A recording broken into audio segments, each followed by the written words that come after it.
Niliota Serengeti Boys tunafungwa, nikampigia simu Mwamposa ili aweze kukabiliana na hilo.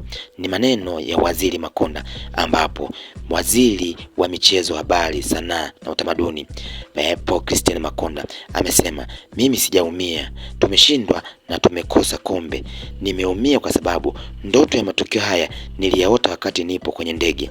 Hata tulipofika uwanjani niliumia sana, kwa sababu hata jezi walizozivaa Senegali ndizo hizo nilizoona wamezivaa nilipokuwa ndotoni.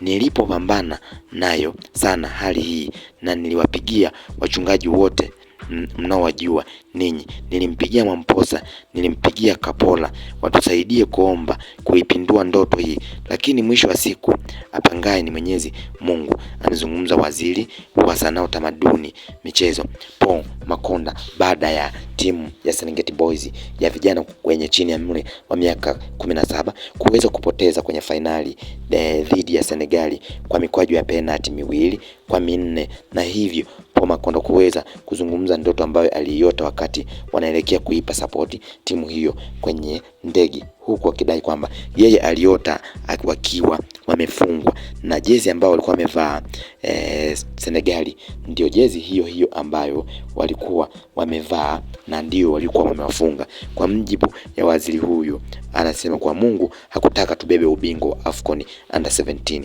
kwani kabla ya hapo alioteshwa ndoto jambo hilo na kuwafuata watumishi wa Mungu ili kupambana nalo na ndoto hiyo, lakini haikuwezekana kwani Mungu hakutaka. Hivi amesisitiza kuwa ni jambo ambalo linaweza kutokea kwenye michezo, kwani unaweza kujiandaa kwa kila kitu ila usifanikiwe kushinda.